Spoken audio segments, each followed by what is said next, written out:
TV and just come outside. We're gonna take you on a beautiful ride. The Fling Show, the Fling Show, the Fling Show, the Fling Show, the Fling Show.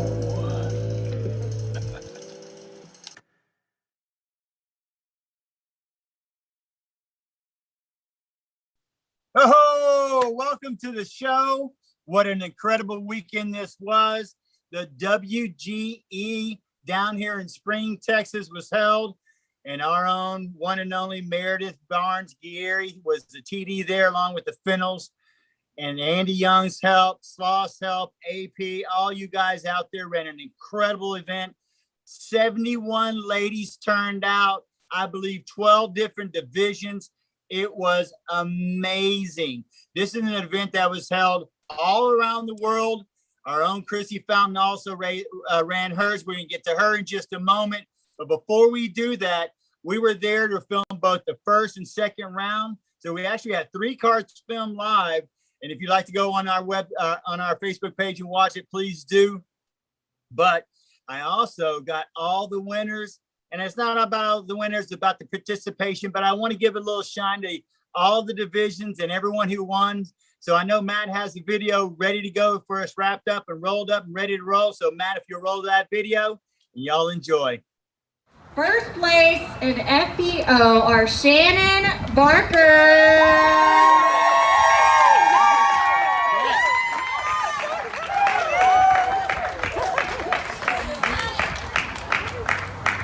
Great job. Love y'all. Bye. Woo, Shannon! Not only did she win, but she fed our bellies today. You didn't get that big. About a minute. All right, so let's take it first in FA2. Shout out on the south side, Southern Birdies, Alicia Brown. Woo!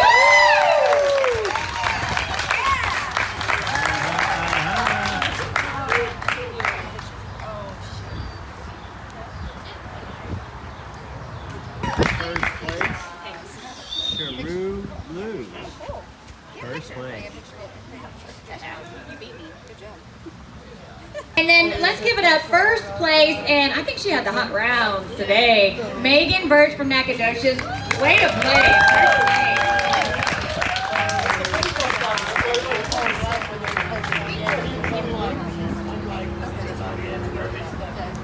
All right, first place, and if I'm not mistaken, I think this was the largest division.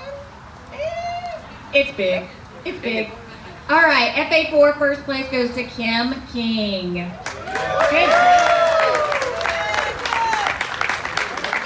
Thank you so much. Great job. I had so much fun. Bagger. Thank you very much. Appreciate it. FA50, my dear friend Tammy Coffee. We're so good. All right. Oh, wait. Give me. Oh, wait. In first place in FA55 is Annette Beaudry.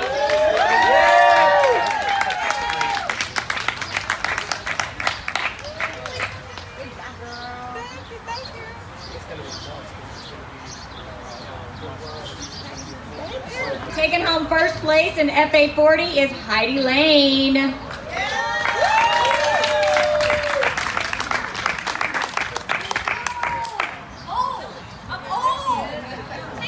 She's been doing a whole lot for the Wisconsin community, so shout out to Heidi.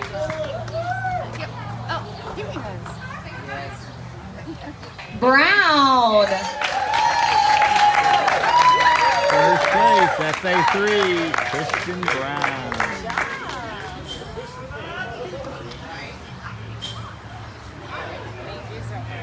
We have our Pro Masters division, and our very own Andy Young takes it for first place. And guys, if you could see how smooth her game is, like, oh my God.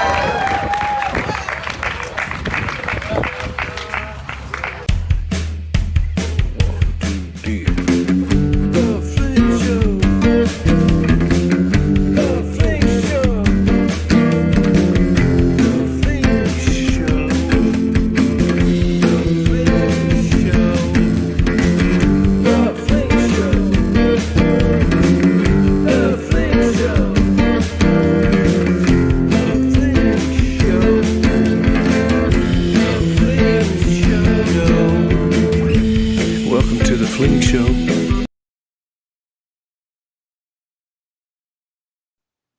Wow. I'm telling you right now, I got to be there for both of those rounds. I was so enthralled and I was so lucky and so thoughtful. And they were so nice to us to let us invade their privacy at that time and be able to get inside the ropes. If you get a chance, please go and look at the end of first round's interview. Andy Young, the Hall of Famer, got to interview our 3 juniors. We had one in the 8-year-old range, 10-year-old range, and another junior. I think that she was around 12 to 14, I want to say. And I'm telling you, it's just a priceless reaction. Andy interviewing the next generation of young ones coming up. It was wonderful. And congratulations to our Hall of Famer on the win. And mostly I got to also cover one of the sweetest, kindest pros in our area, Shannon Barker. Everyone knows her husband also, Brett, who just travels, and these guys support disc golf like you hope that you would as well too. They're just the sweetest, kindest people. And congratulations to her on the victory, because I've seen her play in the past and struggle sometimes bring it home, but she played a great round and she actually won that. And so congratulations, but mainly also to the participation and all the fine young ladies who came out and played. It was awesome. Now, like I said, this wasn't just down here in Spring, Texas. This was all over. And our own Chrissy Fountain had her own event out in Austin, Texas. And I can't wait to hear about how that went down. So Chrissy, how you doing? I'm great, Chris. Thank you so much. What an awesome Monday night. I missed you guys last week, but I'm so happy to be back tonight. And yeah, what a weekend we had in Smithville, Texas, I guess just east about 40 miles of Austin. And, we had 76 women in our event, which is absolutely incredible. And it was my first kind of experience. I was an assistant TD for this event, and I had 2 wonderful women beside me, Renee Farr and Stephanie Vincent. We all 3, put our heads together and collaborated to put on this event, and just wow, what an experience. We talked about this a little bit beforehand. I did play in the event as well, but for me, like that wasn't even what it was about. It was just about seeing all of these women come out and just having a good time and smiling and laughing. And I'm blown away. And we have an amazing guest coming on tonight, and we're gonna dive even more into the history of Women's Global and the future of Women's Global. So I'm excited. How about you, Chris? I cannot wait. It is amazing the guests that you've been able to bring on, and this one tonight, oh my goodness gracious. It took, like you said, about half hour just to read all the accolades alone and how impressive it is. But I just want to say from the bottom of my heart, watching you and Meredith both, you and Austin and Meredith here, the work that y'all put behind it, just a congratulations on the successful turnout. I never in my life 4 years ago, like we've always said, where we had a hard time getting a card of 4 ladies playing in a tournament. Down here in Houston, we had 70, 71. I think we had to have one who did drop out the last minute, but so 70 participated. Mm-hmm. But just the camaraderie, the how everyone is supportive of each other while still being competitive. You can see what's inside themselves, but man, what a great event, what a great feeling. And down here, we had so many wonderful partners who gave and not only donated their time, but their money and other mm-hmm. things. And too many people that I'm gonna let Meredith go ahead when next time she comes on to get into that, but we couldn't have done it without them. And obviously we couldn't have done it without the tournament directors, whether you're an assistant or the head TD, that's for sure. Incredible job. So fill me in on how it went. How was the day? How did everybody feel in Austin? Did he feel the same way like they did down here in Houston? It was just, an atmosphere of excitement from the very, very beginning. There were so many women who it was their first tournament. And to me, that is huge. Being able to play in a tournament like this as your first one, I feel like really encourages the women to come back. We had an amazing venue for our park that we played at. It was called Riverbend Park in Smithville. It has campsites, I guess, little areas within the park. So we had a bunch of disc golfers who were camping and partying and, and like you said, we couldn't have done it without our sponsors. We had incredible sponsors. We had a couple who volunteered to cook lunch for all of the players. We had a snow cone truck come out and provided snow cones for all of the players during their lunch. I put my mother-in-law in charge of the raffle this year, and she just, blew it away. We raised funds for, the next probably 3 women's global events. And I just feel so blessed to be a part of this community. It's an awesome reminder whenever events like this come around that, it's just so much bigger than yourself. A lot of times, players, especially like me who play really competitive in a lot of tournaments, it's all about the next tournament and the next win and all of that kind of stuff. But tournaments like this kind of make you take a step back and think about you just think about the future of the sport and think about, growing the sport, which is obviously, a huge motto for disc golf, growing the sport, and just seeing where it started. My first women's global event was in 2016, and I was just looking it up, and we had 43 players in that event. And then the next year in 2018, so it's every 2 years, we had 31 women sign up. And this year to have 76, man, I'm just blown away. I don't even know what to say. I'm just so grateful to be a part of it. I never thought when I started playing disc golf that I would be where I am now, even remotely, and even being an assistant TD, being able to play a part in bringing all of these women together at such a celebration. Our event, I don't want to say it was seamless. We had, of course, every tournament has its little things here and there, but, it's a 9.9 out of 10. And I can't wait for the next one. I'm already, planning and yeah, it's just amazing. Yeah, we Speechless. need to also give a shout out to one of our special viewers, Christiana, who sent us videos of what they were doing down south, because they ran an event down south, and I believe there was well over 40 ladies down there as well, and that was just incredible. Yeah. So just incredible. But, I think I went over the numbers a little bit last week, and I don't know if I necessarily remember all of them, but we had over 3,200 women globally on a disc golf course on Saturday playing in this event. And what a mind-boggling number that is. It's incredible. Right on. Well, hey, we have somebody special in the wings. I think it's time.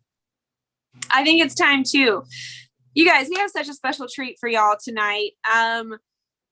This incredible woman is PDGA number 3090. That's 4 digits, 3090. She's been a PDGA member since 1985.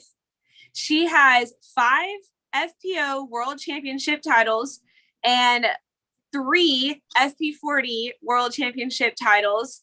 She was a 1997 Hall of Famer, and she is sponsored by MVP Discs. I think I got everything, but you guys, please give a warm welcome to Miss Elaine King. Thank you so much for being here, Elaine. It's my pleasure to be here, Chrissy. Thank you so much. We're going to talk about all things disc golf, for the next however long it takes us to get through all of this. But my first question that I always like to start out my guests with is, how did you start disc golf? How were you introduced? How did you get to where you are now? Well, my introduction to disc golf was a long time ago. It was in 1983. And I think most of your viewers may not have been alive in 1983. So let me just give you a little bit of a history lesson. I mean, there was only a few hundred disc golf courses at that point in time. And remember, that was before the internet. Mm-hmm. So it was very hard to communicate with each other. But I'll get to that in a moment. So my husband, I had just gotten married that summer.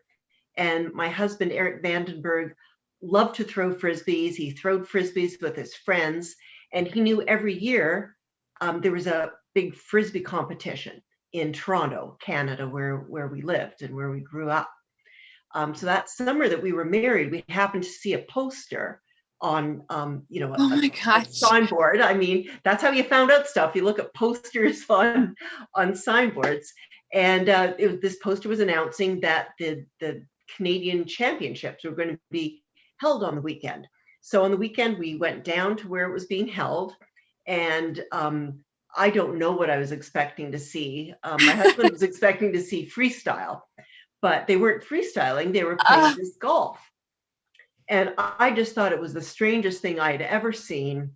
You know, they're throwing at these metal things that I'd never seen before. One guy was throwing it like he threw a roller, and I just thought that was crazy. But anyhow, my husband was so excited, and he said, "Oh my gosh, this is a frisbee game that you can play by yourself. Like, you don't need a partner of equal ability." So you think of freestyle, you really do need a partner of equal ability. It's kind of like playing tennis, you know, you need to be fairly evenly matched or it's not much of a game. But disc golf, you can play in a group with people of very different abilities, and that does not impact your game. So the next weekend we went out there with just our backyard frisbees, you know, our 110 Oh, wow. Whammo molds, and started throwing. That's incredible. That is. So how long were you, you know, like when did you play your first tournament, or how did that all, you know, conspire? How did that come up? So, you know, we first just, you know, played a few rounds on the weekend. And honestly, I would have given up the sport if Innova had not invented the bevel edge disc, which just made its way up to Canada that fall. Because we were playing with essentially ultimate discs. And I've got fairly short fingers, and I found it really hard to get my hand around the big rim. Sure, and yeah. Honestly, I was throwing probably about 75 feet. I didn't get any snap on it, but we eventually each got an arrow, and I was able to get my hand around that a lot better, and then it went a little bit farther. So I started feeling encouraged again. So we just played casually that year. And in 1984, the next year, my husband, who had obviously been a frisbee thrower, he started competing in the amateur division. And then the next year, I made my debut. And that year we went to the World Championships, which, I mean, there was just one World Championships. It was, you know, you could fit all the players on one course. It was really small, you know, or maybe there were two courses, but anyhow, there weren't very many people, and, you know, it was a tiny community. But I mean, if you think about it, like, we found out about tournaments because someone mailed us a newsletter. There's no internet. Like, how do you find stuff out? We were mailing things back and forward. Yeah. Wow. Where was that World Championships? That was in Tulsa, Oklahoma. And you guys were in North Carolina? No, we were in Canada. I lived in Canada still in until Canada. 10 years ago when I moved down here. Oh, wow. Okay. That's incredible. Oh my gosh. So I guess, you know, kind of the rest is history from there. And now you pretty much tour like full time, or tell me about kind of where you're at right now with your schedule. Well, I have never been a full-time touring pro. That honestly, financially, has only been possible for women, you know, maybe the last 5 to 10 years. Some women have been touring, you know, maybe more on the 10-year side, but it's been a very recent phenomenon. You know, when I was playing, you know, honestly, for the first 10 to 15 years, I mean, nobody toured. People might quit their job and for the summer play a bunch of tournaments. And, you know, the PDGA tried to get what we call a super tour that was vaguely geographical. But, you know, it's always been a problem with tournaments that city, that park has things going. You can only get the park scheduled for certain dates when other things aren't happening. So, it was tough for anyone to tour. And of course, there was very, very little money in it for the most part. Although there were some years when we did get sponsors. We had Anheuser-Busch sponsor for a few years. So there were some tournaments in the past that had good money, but it wasn't every weekend. Whereas nowadays we've got the Disc Golf Pro Tour, we've got PDGA National Tour events, we've got A tiers, and we've even got B tiers that have a whole lot of money. So pros can go around and play most weekends, and if they're talented, have a good shot of making a certain amount of money. But for the first 10 or 20 years that I played the sport, I maybe played 14 tournaments a year. Yeah, that's all there was. And that's even driving 8 hours to some of them. and I bet nowadays going on to the PDGA website and just clicking on the events, it's overwhelming almost scrolling through and trying to find events in your area because there's just so many now. Yeah. And of course, the sport has just exploded in the last year. Yeah. And, we were just talking about the Women's Global. I couldn't have imagined even a year ago that my event would have 82 women.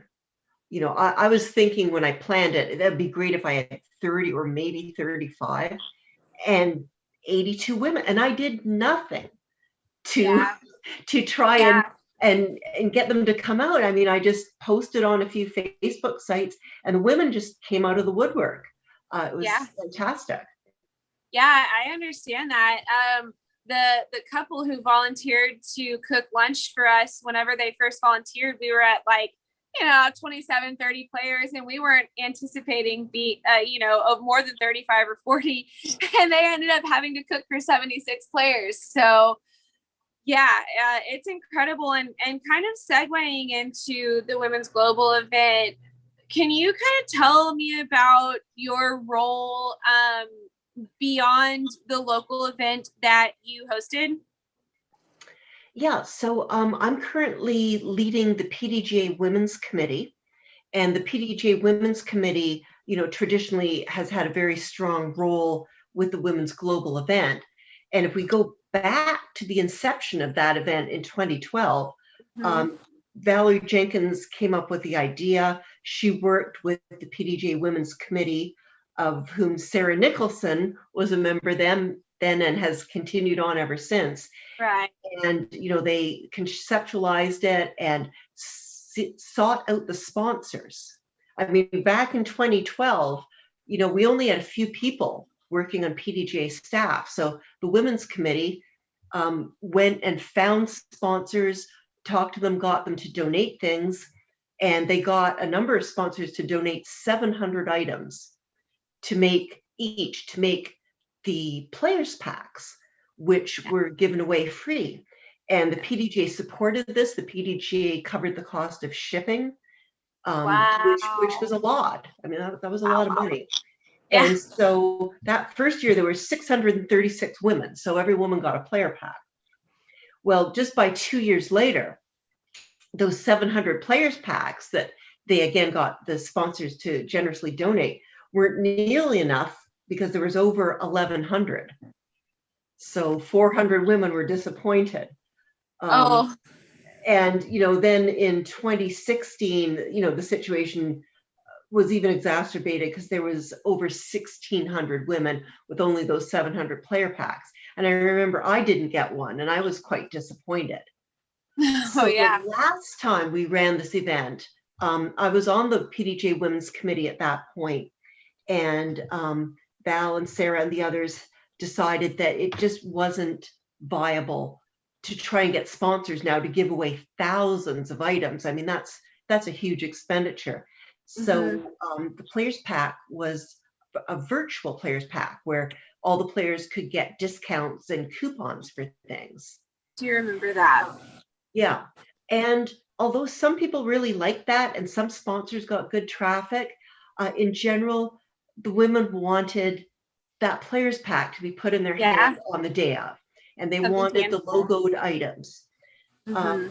So Val bowed out of PDHA Women's Committee. She's off brewing beer, although we'll come back to Val later. But yeah, she's her own company along with Nate Doss, Bevel Brewing. So I got the honor and responsibility of leading the PDJ Women's Committee. And so we've been working towards this Women's Global event, which we thought we were going to have last year until COVID proved otherwise. In some ways, maybe that was a little bit fortunate because it gave us a little bit more time to prepare. And we brainstormed a different idea for how we could make the Women's Global event self-sustaining. So everyone loves merchandise. You know, when we think about the Women's Global, a third of the women participating have no PDGA number. They're either, you know, playing their first event, or maybe they've played a few events, but they're not committed. So these players would especially value some merchandise, something with a logo, something to get them excited and to walk away with something really tangible. So that's why I got thinking about what can we do to make this sustainable. So we're not relying on donors just giving more and more and more items, which is not financially doable. Sure. And, you know, the PDGA shipping costs kept going up and up and up as well. So we came up with this idea that it would be break even, that sponsors would provide items, you know, at cost to the PDGA. The PDGA would buy them. And then the PDGA would charge the cost of the players' packs to TDs that would cover the cost of the items plus shipping. So the PDGA would break even. And then the tournament directors could pass on that cost of the players' packs to the registration fee. So for the amateur divisions, for example, you could have a trophy only, where the players get that players' pack of a high value, but they're only paying cost. Right. So that's how it came up to, you could get a players' pack that cost your tournament director $18 if he or she bought 25 or more. So you got 2 discs, which it's hard to get discs these days. It is. A towel provided by the PDGA, a beautiful disc golf pin with the Women's Global Event logo. Yes. PDGA threw in the reusable scorecard and pencil. Yep. I know I'm forgetting something. I have mine sitting over. I think I can go grab it. We can see what's in there. Yeah, there's a few other items, but anyhow, so we kind of projected and said, well, the last time we ran this in 2018, there was just over 2,000 women, 2,092. So how many do we think we're going to have this year? And remember, like, we're in COVID times now. You know, events had been shut down. Right. You know, we had started ordering things, but we hadn't got very many ordered back in 2020. So this time around, it's like, well, how big is it going to be? So we, you know, the PDGA took a big risk and they ordered 3,000 players packs. So that's counting on like a 50% increase. Okay. And the crazy thing is, we got some early feedback from tournament directors that said, I'm not going to buy your players pack. You know, I want to keep it really low cost for the women. I don't want, you know, them, I'm just going to, you know, charge them 10 or 15 or 20 bucks, and we're not going to buy a players pack. So I was getting more and more nervous about, are we going to even sell the 3,000? Is the PDGA going to have like a big loss there of buying all these items that haven't sold? But now, whether it's the disc shortage right now, or whether, you know, that the idea really was appealing, we were fortunate in that they did all sell, and actually slightly unfortunate that we really could have ordered a few hundred more, because we had a bunch of disappointed TDs who did not get a players pack, even though they ordered them ahead of the deadline. Yeah, I think that almost happened to us in Austin. I think we ordered like just in the nick of time to where we were able to get just the right amount. But yeah, I was blown away whenever we got the feedback that there was actually, that 3,000 had been ordered and there was like more than 3,000 players. That's incredible. How are you? So what are your plans for forecasting for the next Women's Global? Wow. Well, the good thing is now we know that the Players Pack is an attractive choice to tournament directors. Yes. We've had really great feedback from the women who just love them. And I mean, there were some premium items in there too. So I think what we're going to do is, so there's the judge. Yeah. That was provided by Dynamic Disc. And I think you've got a Mamba there. Yeah. Yep. Provided by Innova. Yep. We got the towel, of course, which I still have in the bag. Oh. Oh, yeah, the towel's going in and out, but that towel is a amazing, beautiful color towel. Yes. And it was printed by Paragon, who also provided that bag. Yes. Of course, you have the reusable scorecard that you mentioned before. Yeah. And the pin. The pin is amazing. I love pins, and I love seeing people who collect the pins. And you know what I like about the Players Packs is that it gave a really good kind of baseline. And I can't imagine that we're the only chapter who did this, because I know Houston did as well. But we had, sponsors coming out of the woodwork saying, what can I, how can I help you? How can I donate? Can I make something to give for the Players Packs? And so, we had somebody who made customized bottles of hand sanitizer. We had a lady make little dragonfly keychains out of resins. My sponsor Mint Discs threw in a custom event stamped freetail for every single player. And so, that $25 that the players, essentially, paid to get this Players Pack was just I don't know, just improved exponentially by local people too. And wow. Yeah, we also had sponsors that threw extra stuff in. We had Emma Gould from Inhabit Realty sponsored the tournament and provided cooling towels. So they're the towels that I think you put them in water and put them around your neck and you stay cool. You guys in Texas should be interested in those.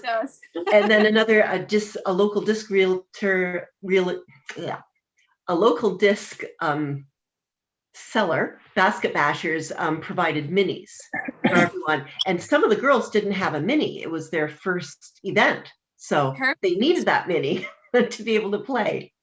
Yeah. Wow. So I guess kind of going back to, I mean, the amount of players, I think the total on the PDGA, if I was looking at it for this year, was 3,230. Yes. And, we were up close to 3,500 a week or two ago, and up to 112 tournaments, but 13 tournaments were canceled or postponed because of local COVID restrictions. They were not allowed to hold them. So a lot of tournaments in Ontario, Canada, had to be postponed. We had in Germany, in the Netherlands, I think, there was Malaysia was a last minute cancellation as well. So, there were some women and tournament directors out there who were very disappointed. So hearing about this, we have been encouraging women who were not able to attend one in person to still post on social media, use the hashtag WGE21V for virtual. And we're going to try and count all the women who were there in spirit, although they didn't have an event. And we've got a few small prizes that we can mail internationally. So we've got a few of those disc golf pins, and we've got some wooden minis that we're going to draw from some of the women who attended virtually. So if any of you are listening, go onto Instagram, post a picture of yourself throwing, and put that hashtag there. Yeah, absolutely. I think we have a question. Chris, did you want to hop on? I did. We actually have one of our local pros down here, Matt Hall, who is a tremendous player. Just won our last big tournament down here at Northside, at Wynwood, matter of fact. Tough. I mean, Wynwood and Northside Christian was just an incredible guy. But he has a question for you, Elaine. One, he already knows who he is and is quiet. He already knew before everybody else knew. But he said, if you happen to remember an FPO player by the name, and she's a local down here named Becky Powell. Oh, remember her? He said if you had a few Yes, I stories to remember say. her extremely well. Yeah. He said you might have a story or two to tell. Oh gosh. Well, the first one that comes in mind is Becky was in a playoff at Worlds in Texas. They were announcing her name for the throw for the putting competition. And she's like, sorry, I'm busy, and she was lining up her putt to try and, win the event. So that's one story. Becky loves animals, and stray dogs, cats just find her. So, when I went to visit her in Texas, she had, I couldn't even count the number of cats and dogs that she had, just because they found her, and she can't say no, and she just took them in and cared for them. And, she had enough room and in her house and yard, and that's Becky. Oh, that's awesome. I had one more question. It was kind of funny when I was listening earlier to the interview. Obviously, I'm a little older than Chrissy is. So when you were mentioning some of the ways that communication was held back in our time, I was chuckling a little bit about that, because I always give one of my partner and I, Hemi, he is also of my age. So I always kid him. He was throwing disc when it was hubcaps at trees, right? That's when we were kind of like picking a tree and you were kind of throwing at it, seeing how good you were. But that being said, what would you consider one of your favorite moments when you on one of your favorite cards that you have played in winning one of your titles? Ooh. Oh, see, now But you had a you're good just time. going to It was make me fun. unpopular with everyone I don't pick. Oh, I mean, it's so hard to choose. Like, I've had so many amazing moments. But, I guess the most amazing moment I ever had, it's interesting. It wasn't winning a world championships or anything like that, but it was the first big tournament that I won. That was in 1989 in Peru, Indiana. And it was a tournament, and there were 32 women there, which was just like an insane number of women, just an insane number. And I somehow won this tournament, and I was just kind of like an up and comer. I had, won some local events. I was kind of getting the hang of it, but, I mean, I never imagined that I had the skill to win that tournament. And so when I actually, let's see, it was about 3 holes to go, and someone said to me, Elaine, you're in the lead. Of course, that's a terrible thing to say to anyone. Don't ever tell someone they're in the lead. And I was just thinking, that's kind of cool. But, my good friend and competitor, Vanessa Chambers, is playing. And I mean, she'll beat me in the last 3 holes. But it's kind of cool that I'm leading. And then, we played another hole, and Vanessa and I shot the same. And then we played another hole, and Vanessa and I shot the same. And so I'm thinking, well, we're going into the last hole. And it was one of these holes where there was a little creek that was OB that ran through the hole twice. It was a longer hole. And it's like, I knew I could maybe get over the creek. And so I just thought, well, I really have to zing this thing out there and get across the creek on my first shot, because, I need to just go guns blazing. And I managed to get across the creek, and Vanessa got in the creek. And then my second shot, I had to throw across the creek again, and the basket was just not too far away from the water. And so I just flung it with all my might and got it across again. And I had to putt from around tree. And I remember getting a 3, and I had won that event. And that was just one of the most amazing moments in my life. Just winning something that you had no idea that you had the skill to win. So, I mean, that's my most precious and memorable disc golf moment right there.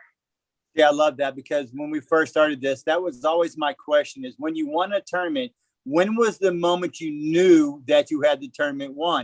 And it's kind of funny. You started back 3 holes, which oftentimes somebody will go, oh, you know, I knew with 3 holes to go with the scoring where I was. And your thought was, is what most people think. It's like, please don't tell me that. Please don't even tell me where I'm at. Because a lot of players now and time, they don't even want to know where they are. But it is funny that you walked us right through it. And it seems like, I guess when you cleared the creek the first time on the hole 18, it sounds like to me that's kind of when you might have thought, I got this. After your tee off on 18, would have been that moment of clarity of you going, oh, I have this? Or was it still that second shot to get over the second creek? Which I one would didn't it say have have been? this. It's like, wow, I might win this. So you never thought until it was in the basket, that Yeah. was it, huh? Wow, that's great. I love it when people take us through the ropes, because a lot of people never get to get there. Yeah. You know, there's a lot of people who play that will never get that feeling, but still to be able to hear that, that's just awesome. I love it. And you know, you can have that feeling. You don't have to win a tournament. You don't have to win FPO. You can be playing in FA2 and come in 5th place and just like play the best you ever have up to that point. And you can get that feeling too. Oh no, me beating my best friends when we go out and play yesterday. I get that feeling if I win. I get that feeling right then. I can tell you what shot it was and when I lost it or when I won it. So I agree with you there, but it's still nice to hear those things. So, but I agree. Wow. I have one more question about Women's Global. But I still want to keep talking about, you know, you and your career. And, but my question for Women's Global, and this is more for, I don't know, I'm just kind of curious. What are y'all's plans? Because it's usually every other year. And obviously last year, COVID, kind of put a rift in that plan. What is the plan, to wait another year, or are we trying to get it like to go back to next year on even years? We don't have a plan at the moment. Okay. My best guess would be that we're now on an odd year cycle. Okay.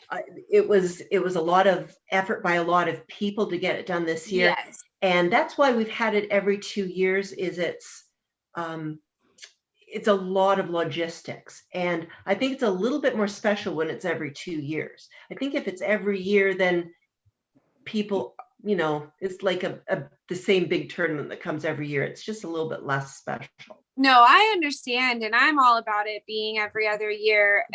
You know, one of the things that, you know, we've kind of touched on a little bit maybe before the show started was how both of us kind of said, oh, we didn't really play that well. You know, neither of us, but it's also because we had a lot on our minds. We had a lot leading up to it. And so, you know, you kind of have to go into it with those expectations and with those, you know, just kind of realizations that that's what you've been going through. And I was talking to my friend Renee earlier, and I said, you know, I have to keep in my mind that it's once every 2 years, like, you know, and that makes all of it worth it. And, yeah. So thank you for all of your hard work, going into the Women's Global event. I can't wait for the next one. Yeah, I've got to say, I had just an enormous amount of help, not only from the PDGA Women's Committee, but I also assembled a group of volunteers who were amazing at getting all the prizes that we've been giving away every week for like the last 10 weeks. So I'd like to mention just really quickly, Megan Wurio, Lisa Diorio, Anne Reese, Christy Shields, Diane Hamer, and Crystal Wallace. In addition to the PDGA Women's Committee and the PDGA Women's Committee, you can see their names on the PDGA website. There's a lot of people doing a lot of small things that added up to something amazing. Yes, thank you. Thank you to everyone who had a part in all of the local events, everything. It takes a village to pull off an event like this. And it's been fun getting to play in it in 2016 and 2018, but getting to be more involved, in the logistics side of it and running it this year. It was just mind blowing. I'm so grateful for that opportunity, and I can't wait to keep getting more and more involved. So, let's see what, I guess kind of a segue out of Women's Global, but into women in disc golf in general. What are your thoughts on, there's been the Respect Her Game movement. There's been this big push for, women in disc golf. Do you think that right now disc golf is doing enough for women? So what is disc golf? Disc golf's a sport. I mean, Right. sport, we do the sport doesn't do us. Correct. So do you mean the PDGA? Do you mean the men who play disc I guess golf? I just mean the community as a whole. I guess the individual communities, the tournament directors. I guess, and that's kind of a direct reflection of the PDGA essentially. As far as I know, there's a lot of debates out there about, like capping the women's divisions. And I know that there's some tournament directors who, let the women sign up maybe a day or two ahead of everybody else. Do you see more and more things like that, I guess, moving in the right direction for the future of women in disc golf? Let me tell you about my personal experience everywhere I've lived. I've lived in Toronto, Canada. I've lived in Linköping, Sweden. I've lived in Harper Woods, US, and I've lived in Durham, North Carolina. Everywhere I have lived and played, and the surrounding areas, almost without exception, tournament directors have gone out of their way to do more for the women. Mm-hmm. They give all the amateur women some kind of prize, or they give women pro payout disproportionately more, Yes. or they keep the women's entry fees lows while still, giving the same amount of stuff. I mean, there are very few tournaments I go to that the tournament director hasn't done either a small something or a big something for the women. So I have always felt like there's a lot of support for women out there. I know it's not true in every region or with every tournament director, but Right. Clearly there's enough out there. There were 112 tournament directors around the world who said, I want to put on a Women's Global. Mm-hmm. And there would have been more if there hadn't been COVID restrictions. Sure. The fact that we had more than 3,000 women coming out, I mean, they are obviously playing. And they're being supported in some way or another, or at least they're not being too discouraged, because they came out, they played an event, an organized event, which is super scary when you've never played an organized event. It is. I think there is a welcoming attitude. It's not everywhere, but it's most places. Yes. I think when you're a woman, pick any place, pick a restaurant, pick a bar, pick a sport, you're going to have some negative experiences. Mm-hmm. You can walk down the street and have a negative experience. Yes. It's not just disc golf. So I hear some of the frustrations on the Respect Her Game website. Mm-hmm. I'm not sure that they're in quantity different than a woman would get just walking down the street. Sure.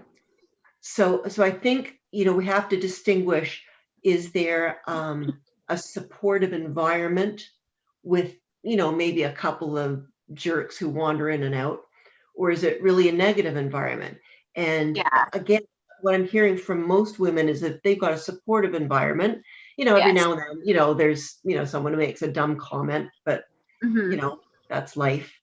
And I think a lot of times, those don't necessarily come from a place of malicious intent. I don't, sometimes I think it's just a misstep. I think, and I'm not saying this is every situation, and I'm not trying to vouch for any jerks out there.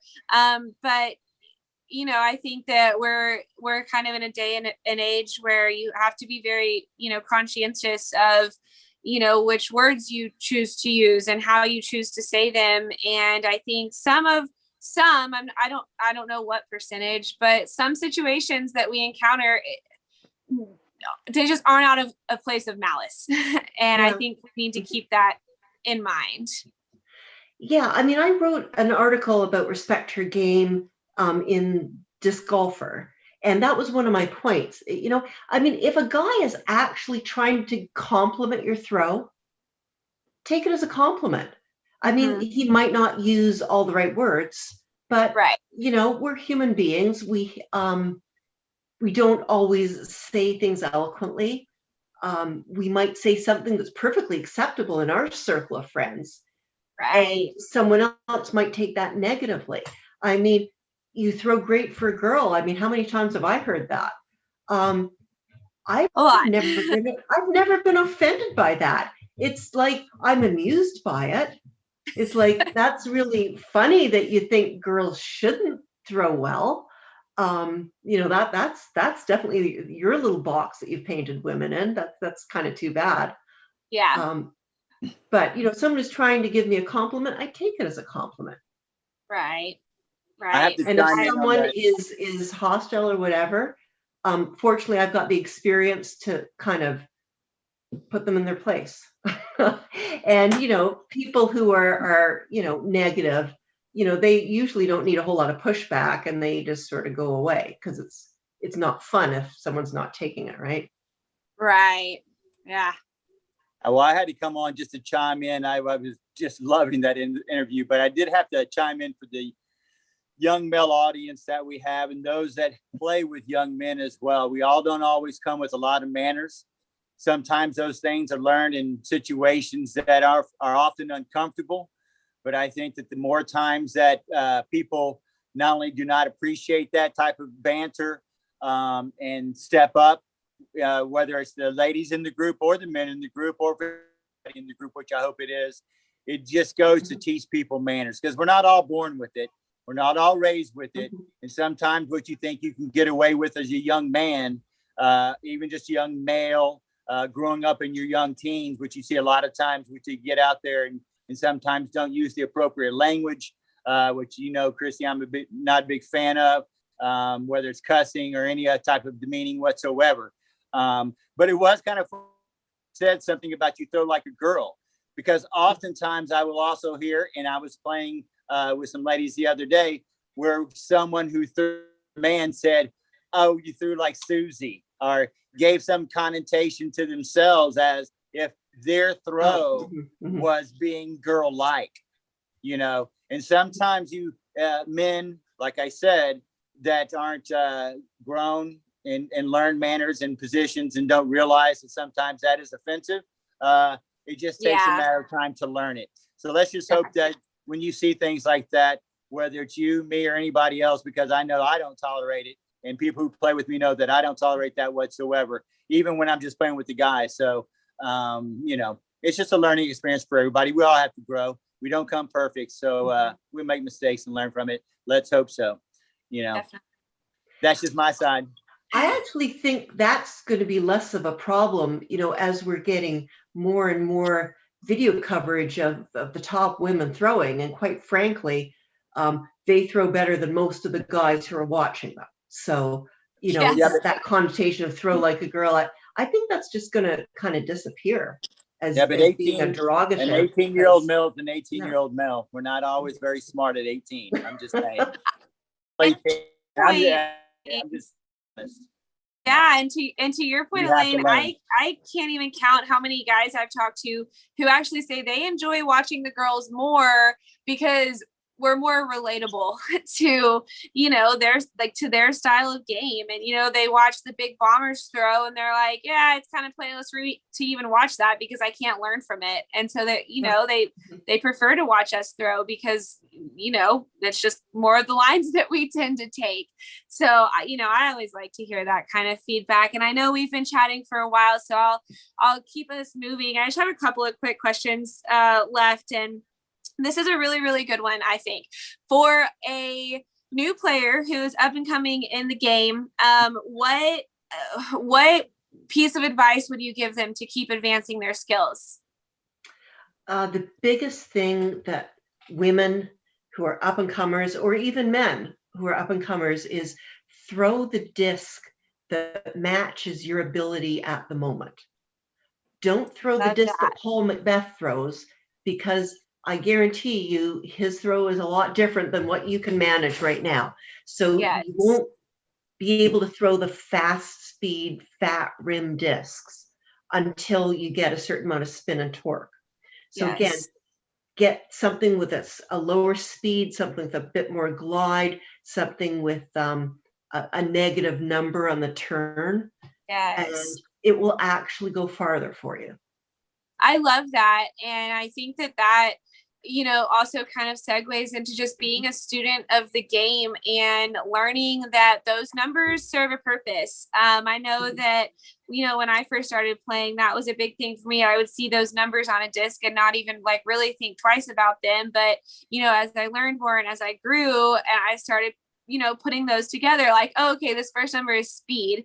I need to throw a disc that is my arm speed, that is how the disc is meant to fly. So I think that's a wonderful piece of advice, and it encourages, when you say that, it encourages players to study the game, which is just, I mean, almost as important as playing the game. I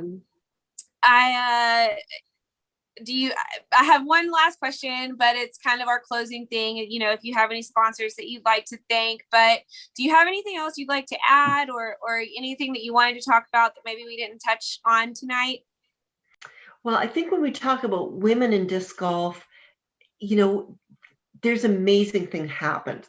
And that is because we're getting this video coverage. And, you know, we had a few pioneers way back in the day, Johnny B, certainly Terry Miller, the disc golf guy. Yes. There have been others who have been early pioneers in filming women. And then, of course, we owe a lot to the PDGA that actually put down serious amounts of cash to have the women filmed at the national tours and the majors. Yeah. And then the Disc Golf Pro Tour, of course, you know, has followed suit as well, and is, as you saw last year, giving equal payout amounts for the bonuses at the end to men and women. So we've got real appreciation from some of the biggest names in the game right now, saying, you know, we're putting our money down on women's disc golf. And Chrissy, I think the point you were mentioning, that the male audience is starting to realize that although they might like watching the MPOs, they can actually learn more from the FPOs if, you know, they throw about 350 feet or 375, they're going to be picking up the tips from the women. So I'm excited to see how, as we get more and more media coverage and more people watching, how it's going to also benefit women's disc golf, and we're going to see more women coming out and playing now that they have these visible role models. Absolutely. Very well said. Thank you so much. I just had a question come in that was a really, really funny one. Do you play against your husband, and are y'all competitive whenever you do play against each other? Well, we play often together. I never keep score on practice rounds. Okay.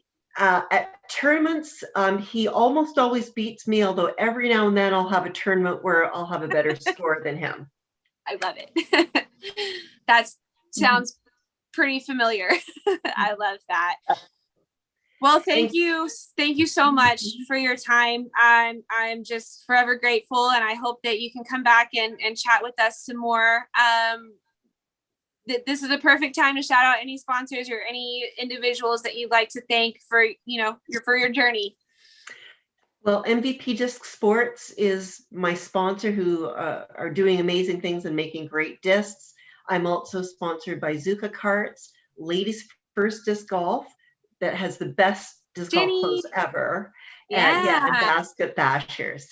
And I want to give a shout out to Vic Allen at the PDGA for all he has done to make this women's global happen from the PDGA point of view. He did tons of organization. And with that, I'll say goodbye and good evening and talk to you some other time. Thank you so much. Thank you. Oh, man. Wow. Wow. Yeah. Wow. Wow. Blessed we are to have such a treasure trove of information from the guests that we have had on. She's not the only Hall of Famer we've ever had on, but she is definitely one of the on the top of the tiers of Hall of Famers that we've had on, and the information she's able to impart and the wisdom, and still the fact that she is so involved in it for this long is amazing. When you said her career wins, and then she led off with, well, I've really never been a touring pro. I was like, Yeah. wait. You had 200 and something wins, yet never been a touring pro. Wow. Can we just, wow. Yeah. But other than that, more than that is just all that she stands for and does with inside the community was just, we were blessed to have her on. And thank you so much for going there. You've done an amazing job. Yeah, that was incredible. I don't even know what to say. I'm just, I'm thankful to you guys. I'm thankful to you and Meredith and Hemi for giving me this opportunity to come and be a part of y'all's team and be on this show.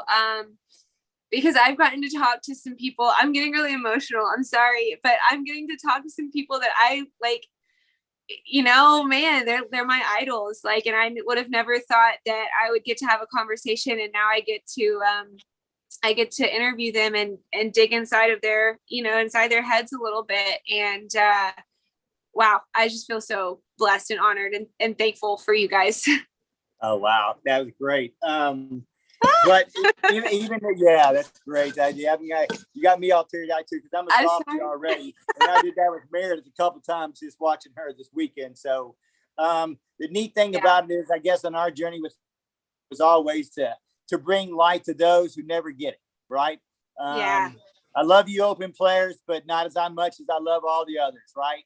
So whether it's the juniors, ladies, the juniors, men, it didn't matter. But those are who we love to see and watch. And we go to leagues, we go to tournaments that don't matter. We do whatever it is just to continue to spread the word. And with the help of people like, of course, all the people on our team, Matt, Lane, Christopher Cox, of course, we're missing Hemi tonight and Meredith. Every one of us, the job has been a journey of pleasure. We enjoy what we do.